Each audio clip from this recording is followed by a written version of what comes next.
Hi, general psychology students. So this is the second part of the social psychology lecture, part 2. In this video, I'm going to talk about 12 from the textbook. I'm going to cover sections 12.4, 12.5, 12.6, and 12.7. And if you look at the study guide for Unit 4, this video will cover 5 questions. We're going to differentiate persuasion, conformity, and obedience.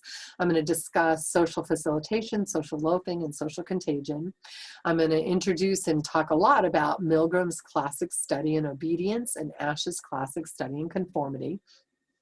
I'm going to talk about prejudice, discrimination, and ethnocentrism, and I'll talk about altruism and egoism. So all of those 5 study guide questions will be answered in this video. So I'm going to begin by sharing and going to the PowerPoint slides. So in the first video, we got to the PowerPoint slide right before this, to the persuasion techniques. So if we keep going now, we're at the conformity PowerPoint slide. And so let's begin when we talk about conformity by defining it. And so conformity occurs when you're influenced by people's behavior without the people asking you to do anything or telling you to do anything. You're just influenced by them because they're doing it. So if someone tells you to do something or asks you to do something, we're going to call that compliance. And to some extent, that's what we talked about with persuasion. With persuasion, someone's asking you to do something, like an advertiser asking you to buy their product, or maybe someone's telling you to do something, and you get persuaded by what they're telling or asking you to do, and you do it.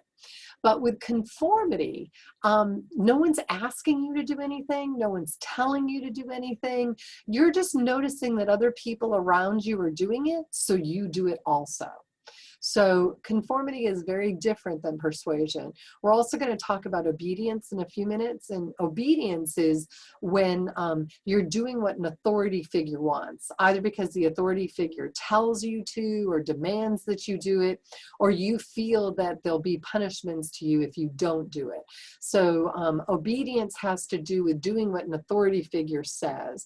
Persuasion has to, or compliance, those terms can be used interchangeably for our instance, for our purposes here. So persuasion or compliance is going to happen when our behavior is influenced because someone asked us to do something, or told us to do something, or requested us to do something, or demanded that we do something. And conformity is when we're influenced by the people around us without them ever asking us to do anything, telling us to do anything, demanding us to do anything, requesting us to do anything. They're doing it, so we do it without anyone making it obvious or telling us to do so. So one of the classic studies of conformity was done by Ash, and I want to talk about Ash's study now.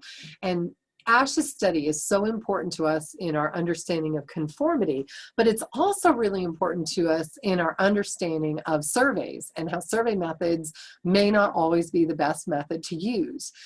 So in Ash's study, if you look at the PowerPoint slide here, people were given 2 cards, and one card had 3 lines of various lengths, and there was another card. On the other card was one line that matched the length of the line on one of the lines on the other card. And what happened is you would go into the experiment, and there'd be 4 or 5 people who would give their answer out loud before you gave yours. Now you assume, why would you not, that all of these other people are other participants in the study with you. But in reality, they're confederates.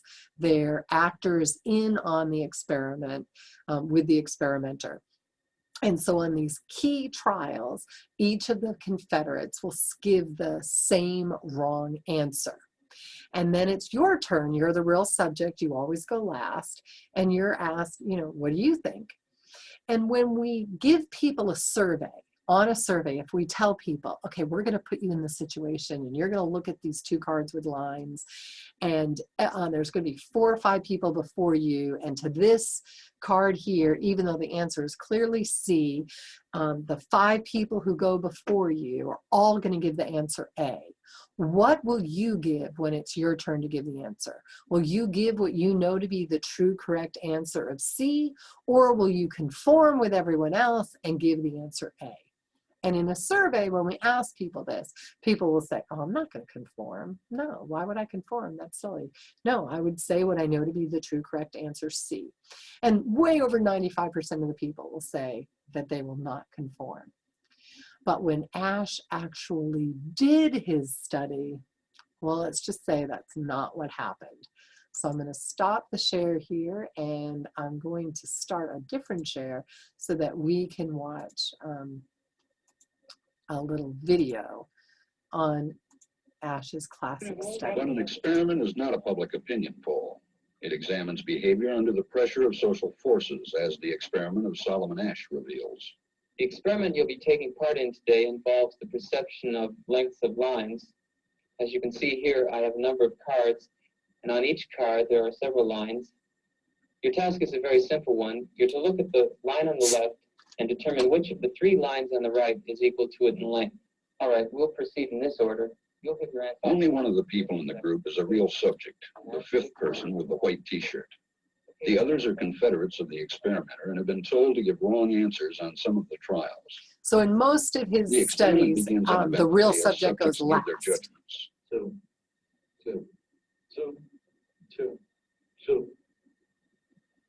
3. But on the third trial, something happens. 2.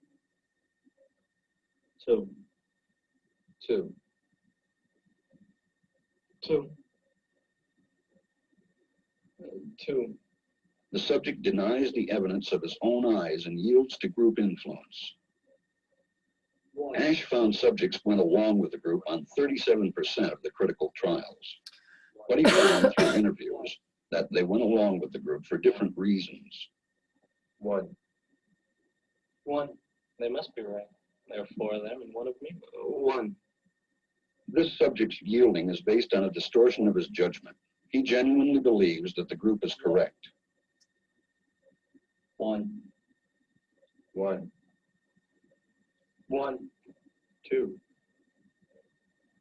1. 2.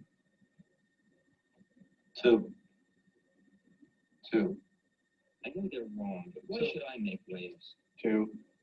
In this case, the subject knows he is right, but goes along to avoid the discomfort of disagreeing with the group. Here, the distortion is at the level of his response. 2.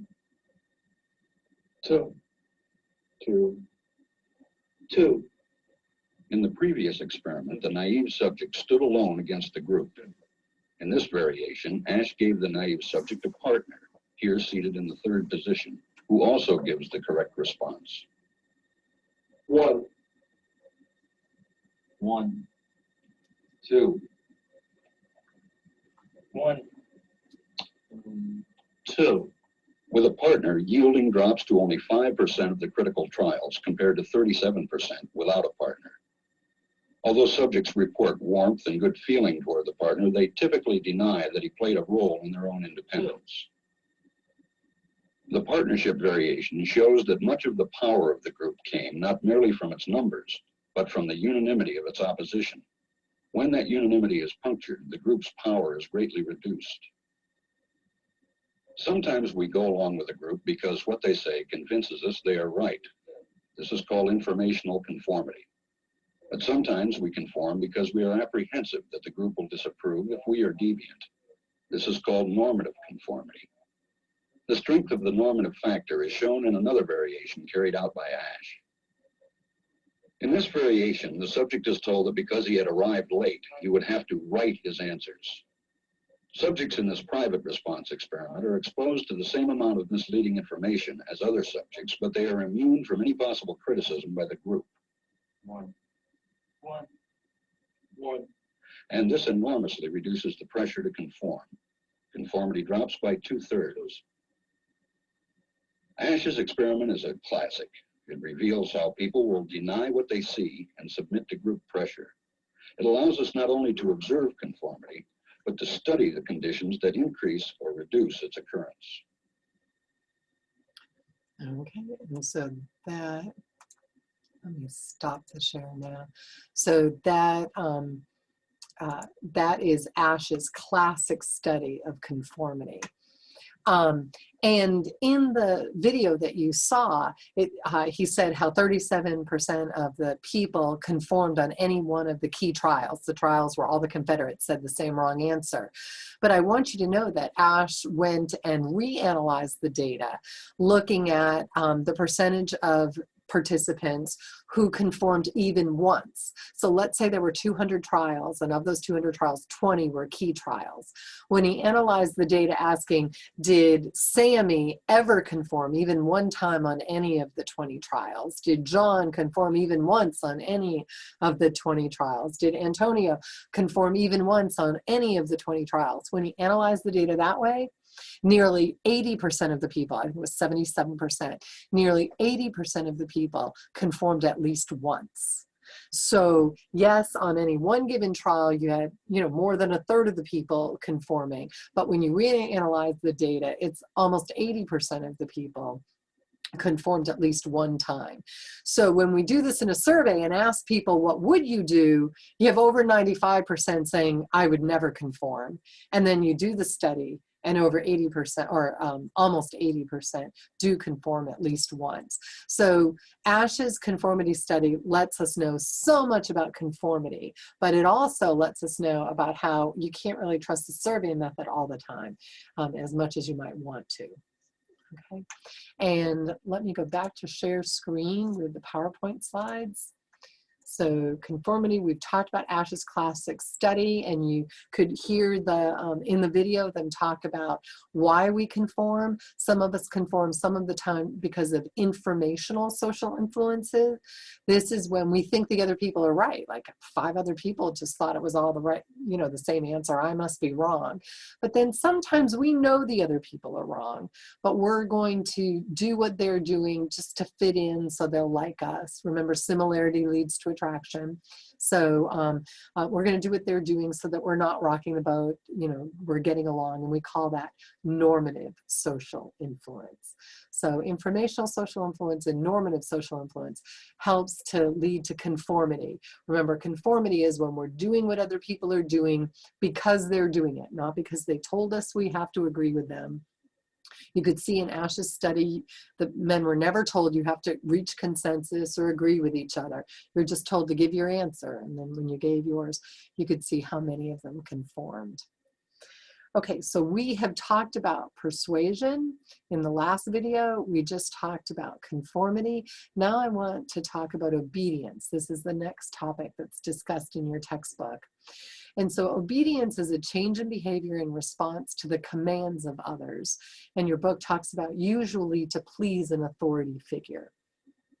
And this study is just a classic study. It's really important that if you've had a course in psychology, people are going to expect that Milgram's study, classic study of obedience.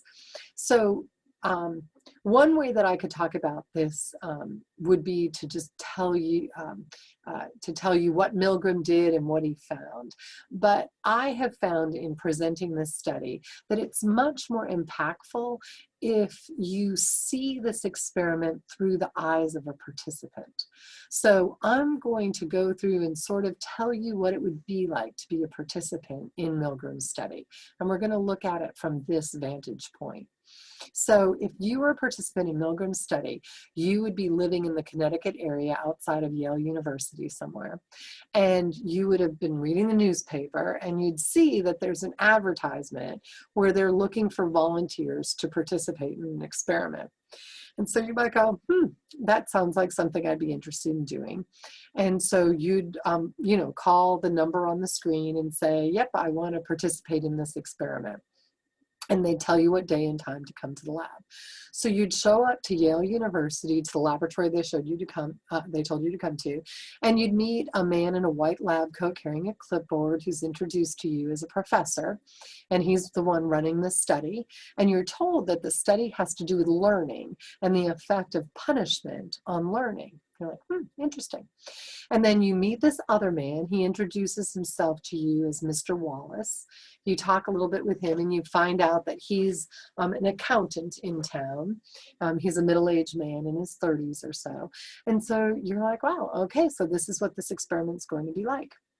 So the experimenter has you draw lots. I can't remember if they toss a coin or how they do it, but you are led to believe that you're randomly assigned to the role of teacher, and that Mr. Wallace, this other participant, you believe, is going to play the role of learner. And so you and the experimenter and Mr. Wallace all walk behind a curtain into this next room, and Mr. Wallace is put into like sat down, and wires are put on him, and it's explained that when he gets answers wrong, he's going to be shocked, and that the shocks, you know, might be mild, but then they'll gradually become stronger and stronger shocks. And you hear Mr. Wallace tell the experimenter, I have a heart problem. And the experimenter says, oh, that's okay. The shocks, you know, toward the end, they'll be extremely painful, but they don't cause any permanent tissue damage. And you're probably sitting there going like, whoa. They hook you up one and give you one of the mild shocks, so you get to know that, wow, yeah, that is a little shock. That doesn't feel comfortable at all. So Mr. Wallace is in this room behind a curtain, all wired up to the shock generator, and then you're brought into the main room with the experimenter, and you and the experimenter sit in the room, and you're put in front of a box that has 30 switches, and the switches are labeled, and they label from the very beginning as slight shock, and then all the way to XXX. And they go from 15 volts all the way to 450 volts, each switch increasing by 15 volts. And you're told that you're going to read word pairs to Mr. Wallace, and then you're going to check his memory. And if he's right, you're to give him a shock. And if he's wrong, if he's right, you're to say correct and go on to the next one. If he's wrong, then you're to shock him. But with each wrong answer, you're to increase the shock by 15 volts. And, you know, it's asked, do you have any questions? And you go, nope, I understand what I'm supposed to do. And it begins. So Mr. Wallace gets one wrong, 15 volts, 30, 45, 60, 75, 90, 105. At 105 volts, Mr. Wallace now starts protesting and saying that he doesn't want to participate in the study anymore. So you hear Mr. Wallace say, this really hurts. My heart's starting to bother me. But you probably continue 120, 135, 150. Now he's protesting every single time. So every time you give him one, he's saying, my heart's bothering me. You got to let me out of this experiment. I don't want to do this anymore. You know, let me out. 165, 180, 195, 210, 225, 240. He's protesting after every single one of these. 255, 270, 285, 300. At 300 volts, he now stops, Mr. Wallace stops responding. So when you're asking him what the right answer is, he isn't saying anything. 315, 330, they're wrong because he's not answering them correctly. 315, 330, 345, 360, 375, 390, 405, 420, 435, 450. The experiment's now over. Now at some point, you probably were going to turn to the experimenter and say, I don't think we should be doing this anymore. You know, this guy is like obviously in pain or something. And the experimenter was trained. So the first time that you said anything, he would say, please continue. And the next time that you would say anything, he would say, you have no other choice, you must continue. And the third time, after that, there were key things that he would say. But basically it was, you have no other choice, you must continue. The experiment requires that you go on. But in reality, you could have gotten up and left anytime you wanted. Okay. Now these men they were all male participants. These men, what ended up happening is when you ask people, when do you think you would stop? So ask yourself right now, when in giving these voltages, where in there would you stop? Many people would say, I wouldn't begin at all, or they'd stop around 135, or they stop once he started to protest. Almost everyone says I would definitely stop at 300 when he stopped saying anything.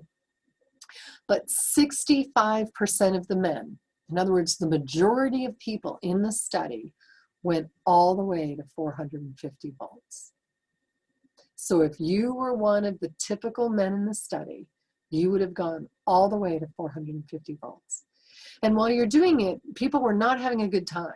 So it's not like they're like, hey, like, let me get them. No, they were twitching and sweating and putting their, wringing their hands. One man's putting his hand into his forehead going, God, let it stop. But yet he continued all the way to the end to obey.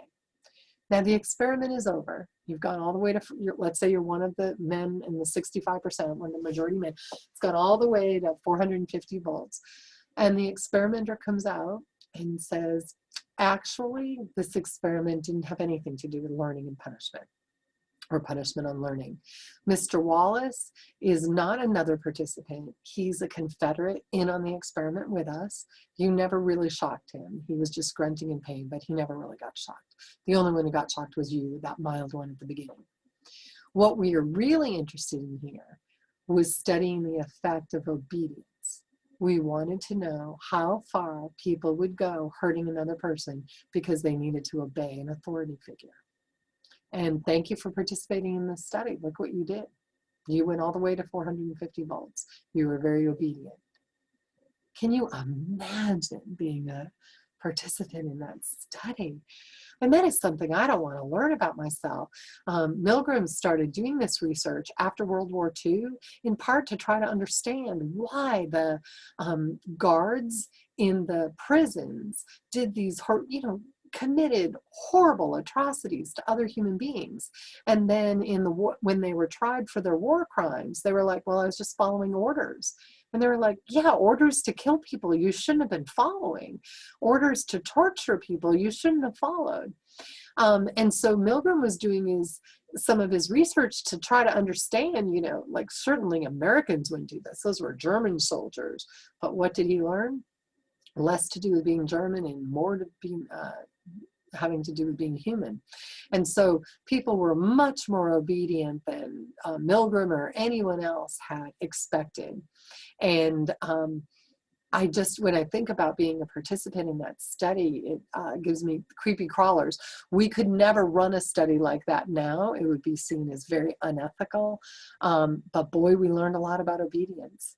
When Milgram changed some of the aspects of the study, we learned that you're much more likely to obey if the experimenter's in the room. If you put the experimenter in a different room, obedience went down to 20%.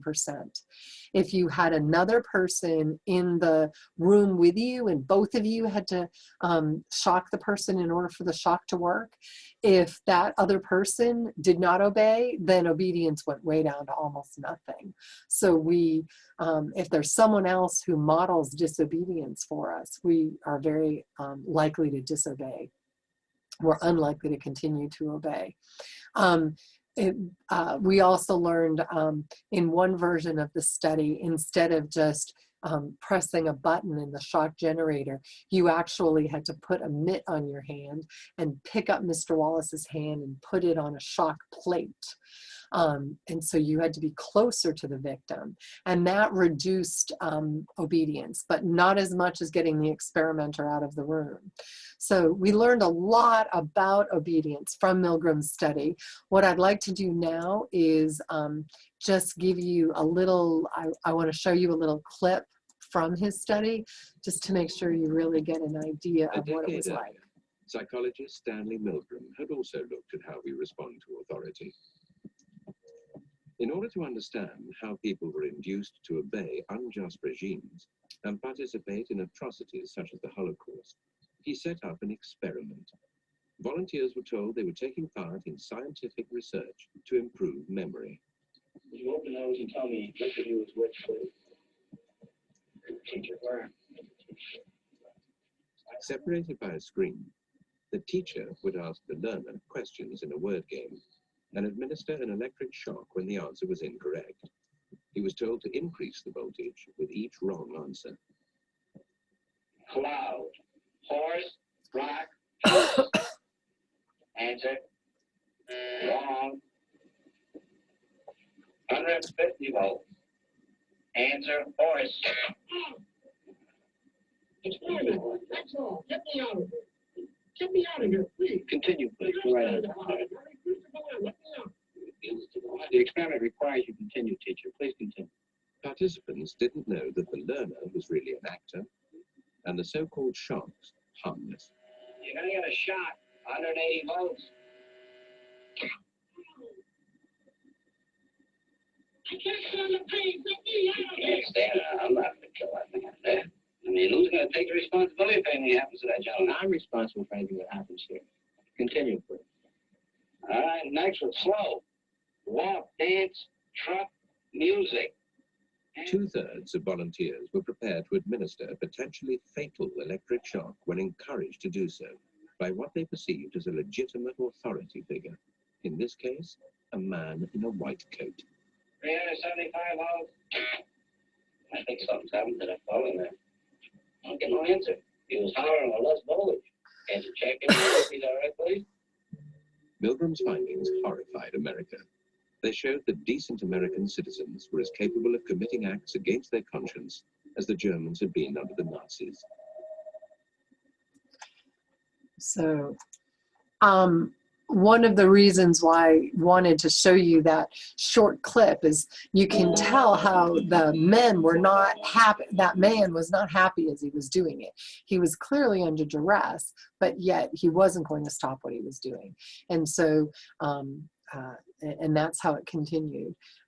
So you know, the experiment would never be done again today. Should it have been done? No, it's pretty unethical, but we did learn a lot because it was done. Let's go back to the PowerPoint slides. So you can see in the PowerPoint slide, there's Mr. Wallace getting hooked up to the shock generator. Okay. So we've now we've talked about obedience. So we've talked about persuasion, conformity, and obedience. I hope you can see the difference between them. We've talked about Ash's classic study in conformity with the lines, Milgram's classic study in obedience with the shocking. And so I think you can see the difference between these two studies. Now we want to move to group influence. So we've talked about how other people influence you, but now how does being in a group influence you? And in one thing that is a known phenomenon we call de-individuation. And when you see yourself as a part of a group, it reduces your sense of personal identity and to some extent your sense of personal responsibility.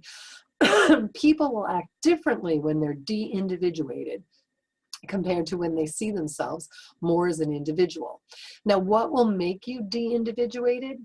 Anything that highlights the fact that you're part of a group.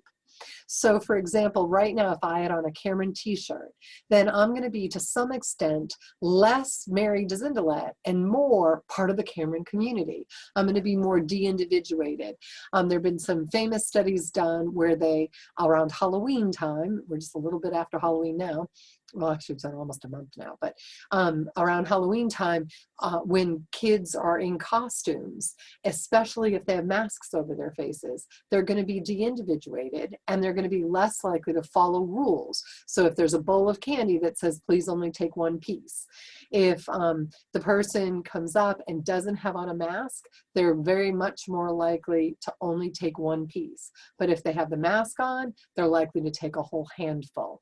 And we think that this has to do with de-individuation, that when you are part of a group and you're masked, you're feeling like you're not yourself, you don't have a strong sense of personal identity or personal responsibility, then you're more likely to act however your group is likely to act, and you're more likely to do things that you would not normally do.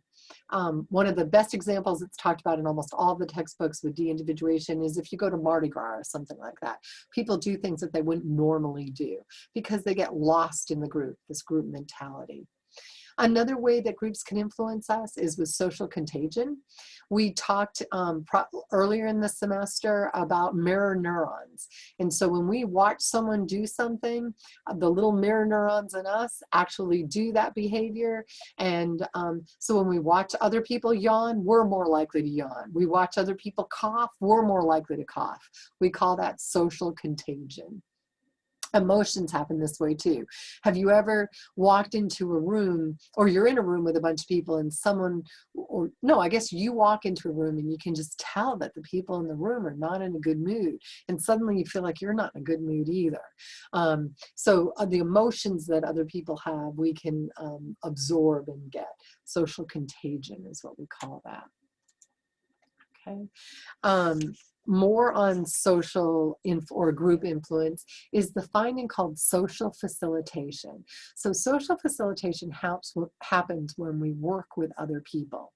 And when we're working with other people, in addition to working with them and having to communicate with them and things like that, we're also working in the presence of them. So they're able to watch what we're doing.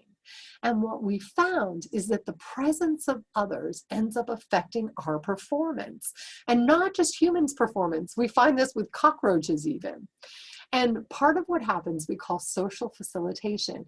When we are being watched as we do a task that is simple or well rehearsed, we actually perform better when someone is watching us than if someone was not watching us. And we call that social facilitation, that our performance is going to improve on tasks that are simple or well practiced, well rehearsed, if people are watching us than if we're all alone. We call that social facilitation, to facilitate, and the people watching us facilitates our performance.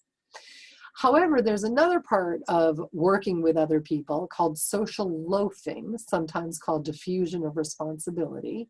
And this is this phenomenon that when we work with other people, oftentimes we'll work less hard.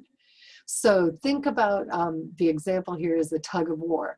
If we're doing a tug of war, no one really knows how hard this man right here is, how much effort he's exerting, how much pressure is being put on the rope. We do know that this rope is going to move as far as these three people if we can add their performances together. But none of them know how hard anyone else in the group is working. And so it's very common in a task like this to get people to not work as hard as they would had they been alone. And we call that social loafing. When you loaf, you don't work as hard because there are other people there. Now, we're not likely to socially loaf if we could get caught loafing. So if we're a real estate firm and the whole firm is going to sell as many houses as each of the real estate agents sell, and this person sold 7 and this person sold 5 and this person sold 5, and so they sold 17 altogether, we're not going to get lots of social loafing there because it's so obvious how many each person sold. Social loafing is much more likely to occur in a situation where it's not clear how much effort the person is putting in, and so then you can sort of not put in a lot of effort and no one will know and you'll get away with it. And then you're likely to socially loaf. We also tend not to socially loaf on tasks that we enjoy doing.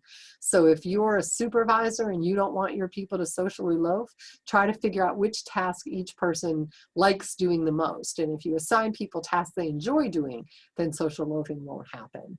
Also, if you give them very clear-cut individual goals and clear-cut group goals, you'll reduce social loafing. But if you don't do any of that, then social loafing can occur.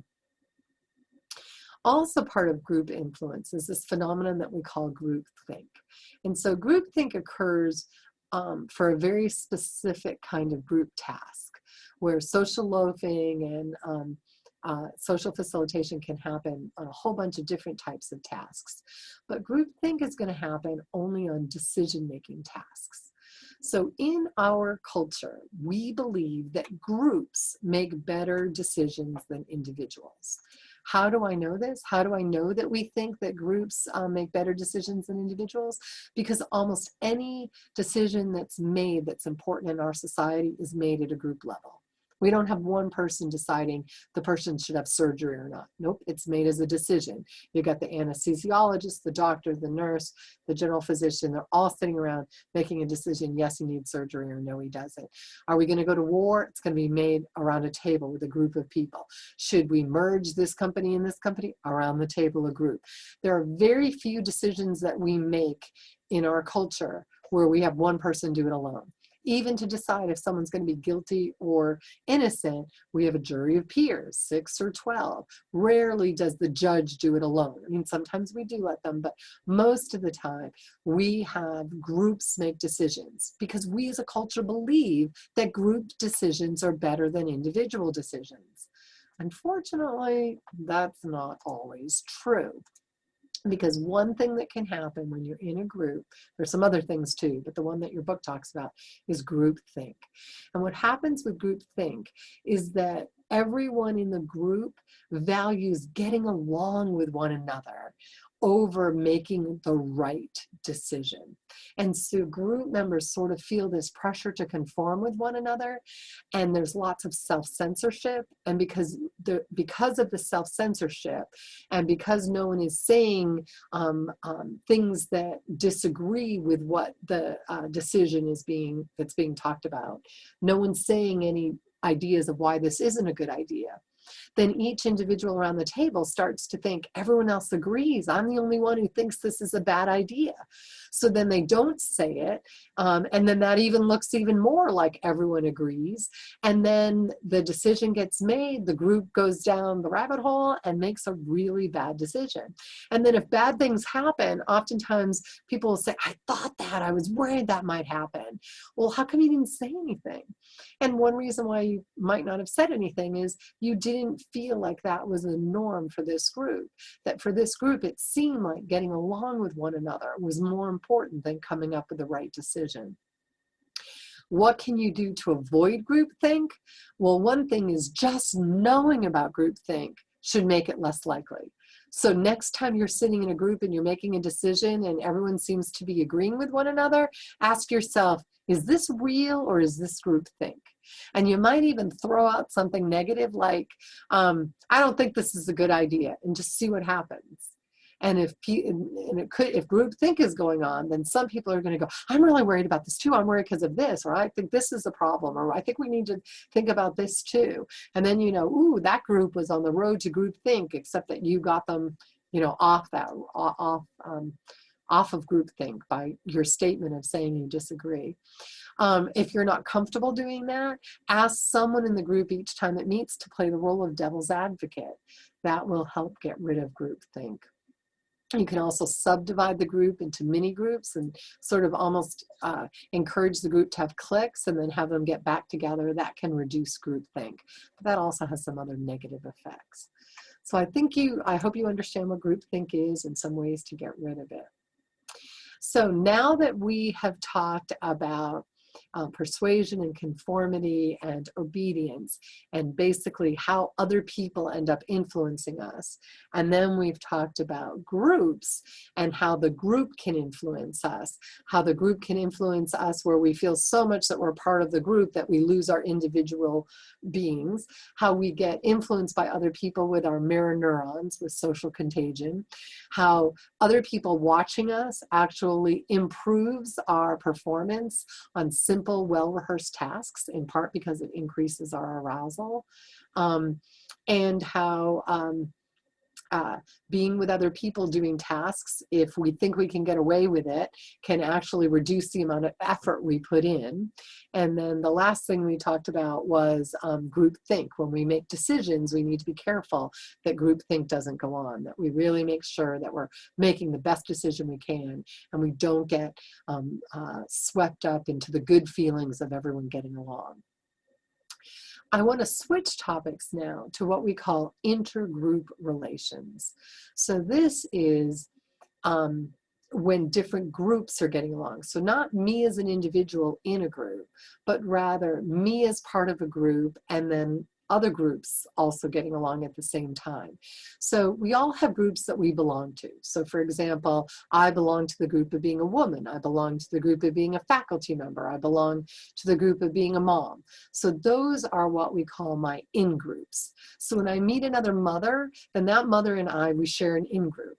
If she's also a psychology person or someone who loves psychology, then that's another in-group that we share. If she's a Cameron, then boy, we're going to share a lot of in-groups. So Carrie Stevens, the other faculty member, we're both moms, we're both lovers of psychology, we're both females. We have lots of, we're both part of the Cameron community. We've got lots of in-groups that we belong, that we share. Out-groups are the groups that I don't belong to. So I'm not a male, so I can't belong to that group. I am not a father, I don't belong to that group.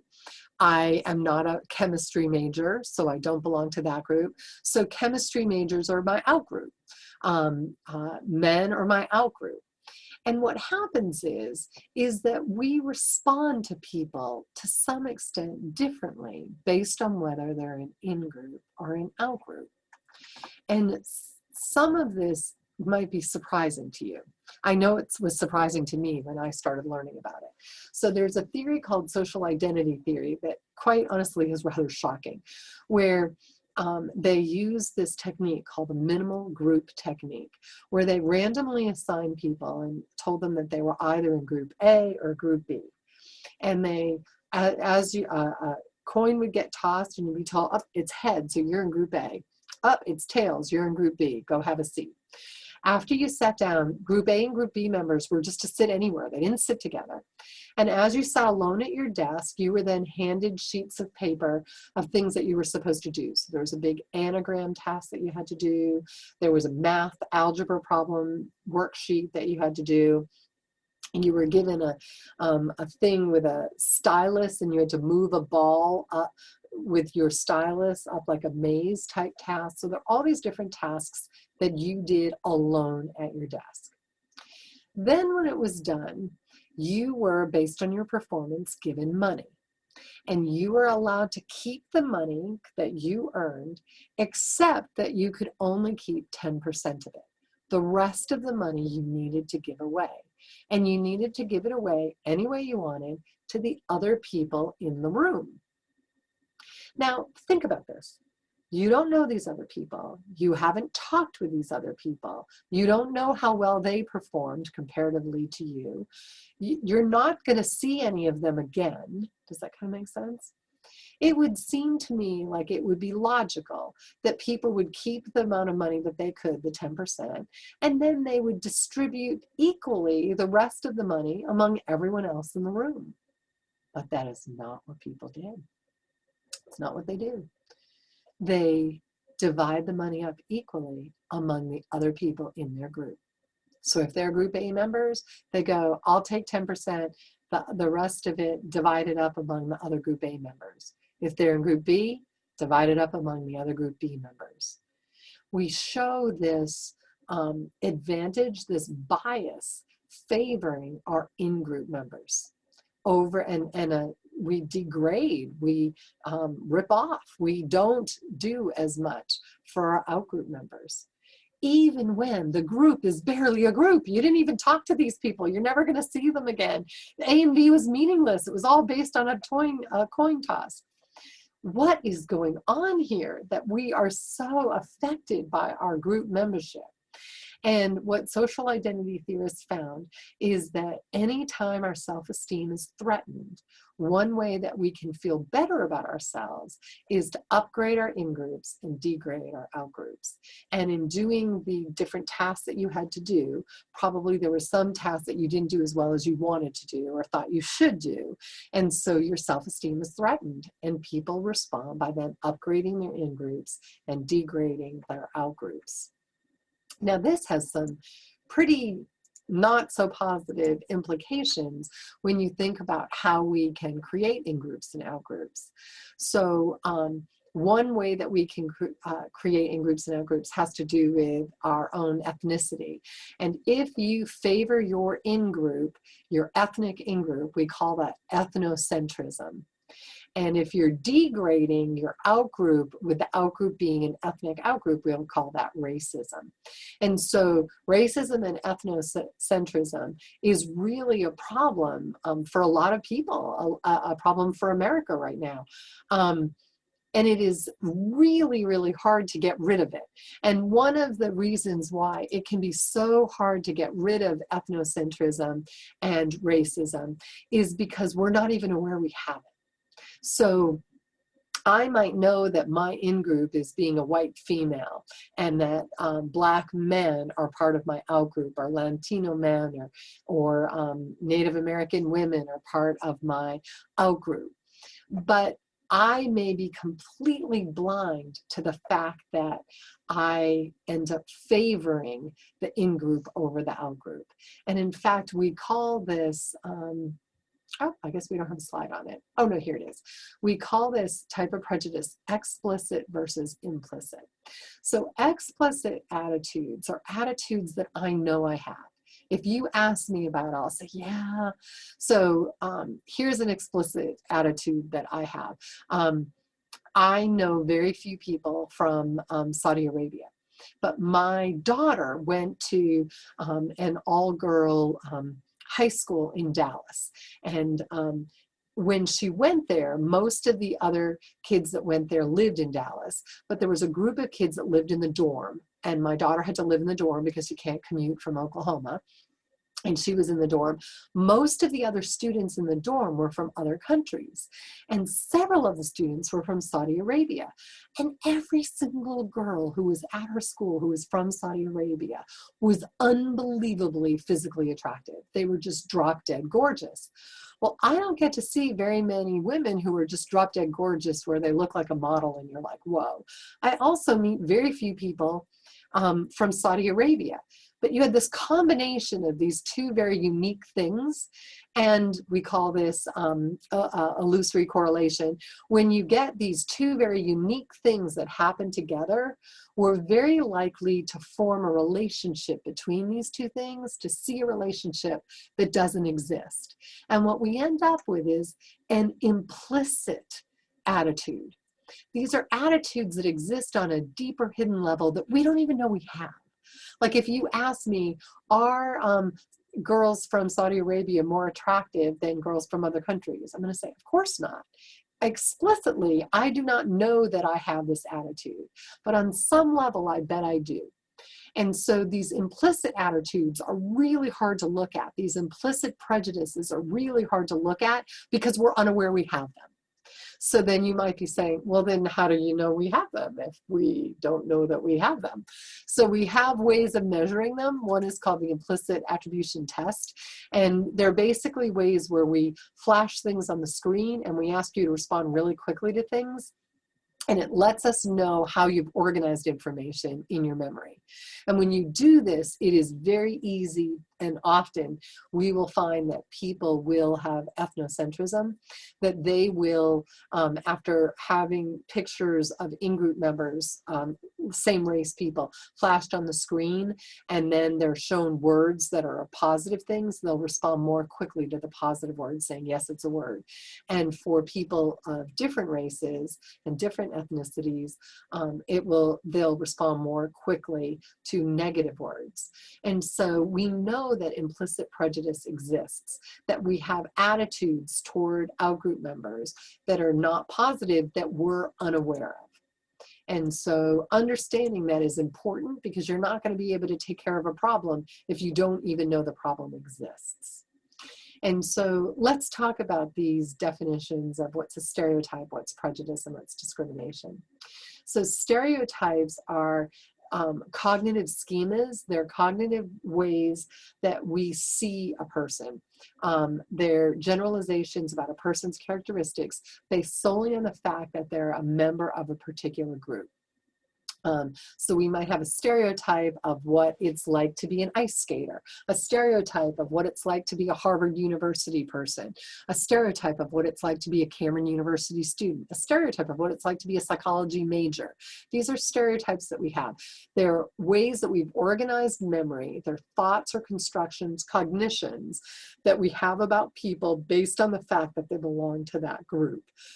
Oftentimes, there's a kernel of truth to the stereotype. Oftentimes, stereotypes exist because people in that group do tend to have that characteristic. But when you think everyone in that group is going to have it, you can see how you're led to errors a lot. What do we mean by prejudice? Prejudice is a negative evaluation about a person based on the fact that they belong on a group. So it's a negative attitude toward people in a particular group based solely on the fact that they belong to that group. And again, we talked about how we've got explicit prejudices, ones that we know about, and implicit prejudices, one that we don't know. Now, what's discrimination? Discrimination is a behavior. So prejudice is an attitude, discrimination is a behavior. So discrimination is when you have negative behaviors aimed toward members of a group that are an object of prejudice. So you don't hire someone for a job because they went to Harvard and you think they're going to think they're too good for Cameron and they're going to have a hard time relating with Cameron students.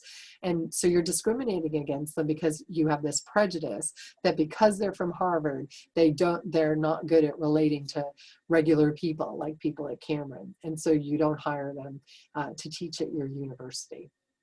You can see how that's discrimination. Okay, so we've defined stereotype, prejudice, and discrimination. You can see what those are. Okay, let's go to the next slide. Okay, we're now going to move to the last section of your chapter, which has to do with altruism and aggression. And so altruism is this unselfish interest in helping another person. And when I was sitting where you sat, we talked about altruism all the time. And tons of papers were written, enough to fill this whole office that I'm in from floor to ceiling, where people were trying to understand, does altruism even exist?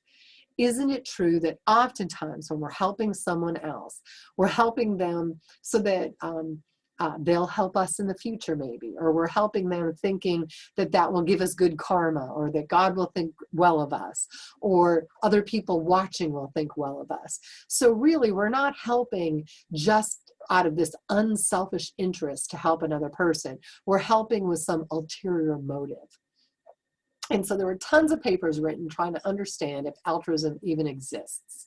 And after a decade or two of that, thank goodness, they decided, who cares? Let's just study pro-social behavior. Let's study when are people likely to help other people. And so we have the term altruism for this unselfish interest in helping another person. We're not even sure how much that exists. We have this term egoism, which is when we help another person, but we're doing it for our own benefit. So we know, I mean, there's so much research that shows this, that if you're in a negative mood, helping someone else will give you a little dopamine squirt and you'll feel good. So when you're in a negative mood, many of us will, maybe consciously, maybe we're aware we're doing this, or maybe we do it outside of our awareness. But if we're in a negative mood, we're going to go try to help someone. If we help someone, we're going to feel better, and we know that. And so now, are we helping that person to help them, or are we helping that person so that we get into a better mood? So if we're helping them to get in a better mood, that's egoism. But it's still pro-social behavior. It's behavior that's making the world a better place to live in. It's behavior that's helping another person. So empathy is this feeling of oneness with the emotional state of another person. So empathy is sort of like walking in the shoes of another person, and you really feel like you're connected with them, and the experiences that you're having you can really relate to. And so in social psychology, we like to study empathy. There's a whole lab at UCLA looking at empathy and compassion. We try to understand pro-social behavior. And in trying to understand pro-social behavior, we realize that women are more likely to help in nurturing situations, and men are more likely to help in dangerous or physically demanding situations. So we know that to some extent, pro-social behavior and gender influences pro-social behavior. But one of the most interesting findings that's come out of the pro-social behavior literature is this phenomenon called the bystander effect.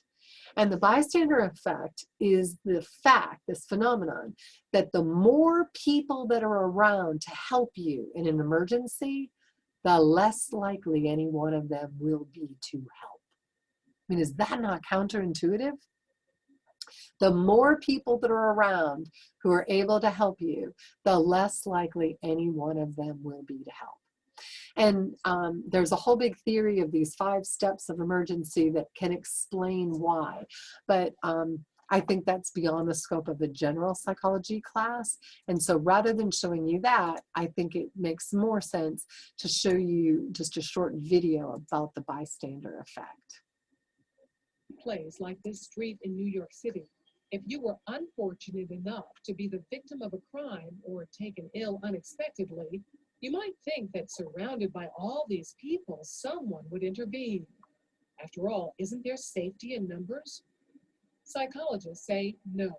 Research suggests that often a victim is less likely to receive assistance when surrounded by a group rather than a single bystander. When people are in a crowd, it's easier to pass the buck. It's what psychologists call the diffusion of responsibility. Liverpool Street Station in London, a busy thoroughfare for commuters.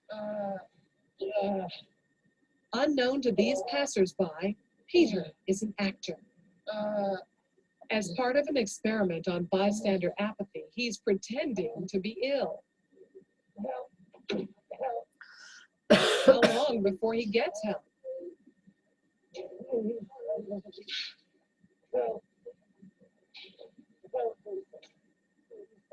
Helping would be inconvenient or even risky. He lies there for more than 20 minutes and no one raises an eyebrow. It's always very distressing to watch situations like this where people are obviously suffering and no one's actually helping them. But what we have here is 2 conflicting rules. One is the rule we ought to help, and the other is the rule that we ought to do what everybody else is doing. And here you have effectively a group of strangers who are exerting the pressure not to intervene, not to help. And it's very difficult to rebel. Ruth, another actor, takes Peter's place. How long before she receives help?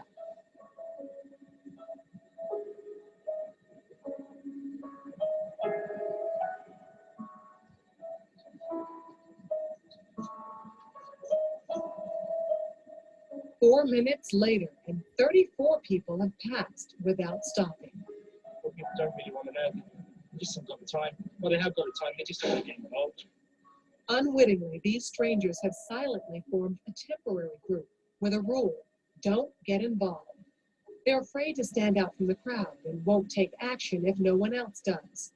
This woman has clearly spotted Ruth, but she conforms to the rule and does nothing. Watch what happens, though, when someone else helps. You all right? Yes, thank you. Sure, you look a bit flaky, you know what I mean? She suddenly finds herself in a different group with a new rule: to help. You want to sit up? You all right, yeah. Sure. First I thought she was dead. Then I saw to check to see if she was breathing or not. And I looked around and I couldn't believe that no one had noticed her because there was a bloke that sat there just absorbed in reading a newspaper. This time, Peter's dressed as a respectable gentleman. Now that his dress is in keeping with those around him, how long before he's rescued? How did you say? 6 seconds. She even calls him sir, and suddenly everyone's a good Samaritan. Do you suffer from epilepsy? No. Why you're lying on the floor in the rain? Because he's part of the right group. Everyone wants to help. I would just hate to be in his position of feeling ill and nobody helping and walking past, so I'd just like to check that he was okay. And I thought, well, it's wet, so he must really be ill because he's going to ruin his suit anyway. So we can see the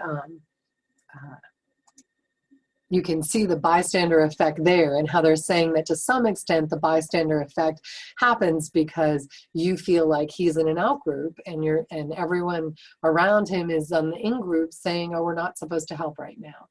But all it takes is for one person to help, and then look what happened. Then everyone starts helping. So now that you know this is why I think psychology courses are so important to take. Now that you know that the bystander bystander effect is real. The next time you pass by someone who needs help and you're watching other people walk by, you're going to say, wait a second, all of us want to help, but we feel like we can't. As soon as I go and try to help, then other people are going to join with me. You're going to know that human nature is sort of counterintuitive in this way, and you're likely to pass by even though that's not even what you want to do. And this talks about 9/11. And then the last part of your textbook, the very last section, talks about attraction and introduces Sternberg's triangular theory of love. And what Sternberg's triangular theory of love, he identifies love as having 3 different components: intimacy, passion, and commitment. And he said that most of us want the love that has all 3 of these: intimacy, passion, and commitment, and it's called consummate love. But you could have different types of love that only had 1 of these. So you might only have intimacy, or only have passion, or only have commitment, or have passion and intimacy and be called romantic love, or have intimacy and commitment and be called companionate love. And so that's his Sternberg's triangular theory of love. He basically identifies these 7 types of love that are based on whether or not you have these 3 different kinds of 3 different parts in the relationship: intimacy, passion, and commitment. I don't believe there's a study guide question about Sternberg's triangular theory of love, so that's more just for your own information. It won't be on the exam. And speaking of that, let's look at the study guide together so that we can, I want to make sure that we got everything in here and there's nothing that was left out. So I want to make sure that you can see this. So from chapter 12, from the study guide, what's the difference in persuasion, conformity, and obedience? We've talked about that. Persuasion is going to be people are asking you or telling you to do something, and so you're doing it. Conformity, no one asks you or tells you, but you just do what other people around you are doing.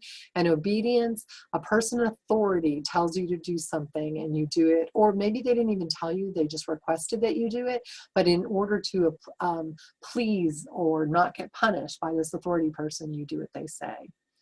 What makes a person more persuasive? We talked about the Yale approach. So we talked about how credibility and likability and trustworthiness, those things are all going to make a person seem more persuasive, and that there's factors having to do with the message that they give that will make them seem more persuasive, and also some audience factors. So an audience member who is mildly distracted is going to be more persuaded by a persuasive person than someone who's either low or highly distracted. Know the differences between social facilitation, social loafing, and social contagion. So social facilitation is this phenomenon that the presence of other people increases our performance on simple or well-learned, well-rehearsed tasks. Social loafing is a phenomenon that will work less hard if we're working with other people, especially if we can get away with it, if the other people won't know that we're working less hard. And social contagion is when we're influenced by the people around us to do what they do, usually without our awareness, and usually because of our mirror neurons, things like coughing or yawning. Someone else around us coughs and we cough, someone around us yawns and we're more likely to yawn, someone starts giggling and we're more likely to giggle, all social contagion. Okay, we talked in part 1 about cognitive dissonance theory. So cognitive dissonance theory says that it's really important to us that our attitudes, in other words, our thoughts and our feelings and our behaviors are all consistent and match one another. So if our attitude and our behaviors don't match, we're going to be in this negative state of arousal called dissonance. And we're going to be motivated to get rid of this dissonance by changing our attitude or changing our perception of the behavior or changing our behavior in the future, or adding consonant cognitions, adding thoughts that bring it all in alignment, or by saying that we had reduced choice. We just didn't have, we had no choice but to do that behavior. So cognitive dissonance theory, how we want our attitudes, our thoughts, our beliefs, our feelings, and our behaviors to all match together. We talked in this lecture about Milgram's study. Remember, Milgram's study is the obedience study where they got shocked. The Stanford prison study we talked about in the first, you can watch the first lecture. The Stanford prison study talked about roles and how important roles are in affecting people's behavior. And Ash's conformity study was the one with the lines, the 3 lines, and that's really focused on conformity. So Milgram is obedience, Stanford prison is on roles, and Ash's conformity study is on conformity. Okay, and so you want to be familiar with those different experiments. The fundamental attribution error we talked about on the first video. This is the phenomenon that we're more likely to make an internal attribution than an external attribution when we're looking at other people's behavior. In other words, we're more likely to underestimate the effect of the situation and overestimate the effect of the person's skills, knowledge, abilities, personalities, traits, desires when we're trying to decide why they acted the way that they acted. The persuasion techniques we talked about and also in the first video, so you can go back and look at those if you want to. We talked about 4 different 2-step strategies: the foot in the door technique, the door in the face, that's not all, and I'm forgetting what the last one was. But these are all 2-step techniques that make it more likely for people to be persuaded. And then today we talked about ethnocentrism. This is when you upgrade your in-group, and in this case your in-group is based on your ethnicity or your race, and degrade other groups, other racial people of other racial groups, out-group members. And oftentimes when we're ethnocentric, we're not even aware that we're ethnocentric because the prejudice that we have is implicit. It's outside of our awareness level. Prejudice, it says, what is the difference between prejudice and discrimination?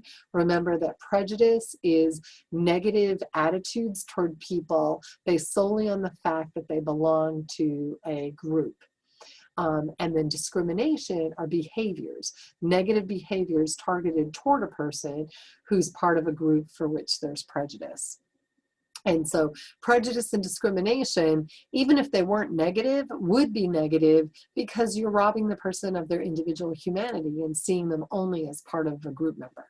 You're seeing them only as they're part of that group and everyone in that group is the same, rather than saying, no, everyone's an individual, everyone's different. Yes, they may have some things in common with those other people, but they also have some things in common with me.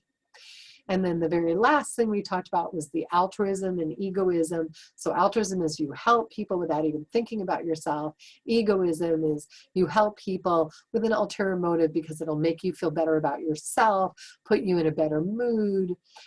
They might help you in the future. Karma, you think God will think well of you, something like that. And we talked about the bystander effect, and that the bystander effect is this phenomenon that when you think that the more people that are around you to help you, the less likely any one of them is to actually help you. So I hope you enjoyed the chapter on social psychology. If you have any questions, please feel free to email me at maryd@cameron.edu, or you can call me at 580-581-2517. All right, good luck on the exam.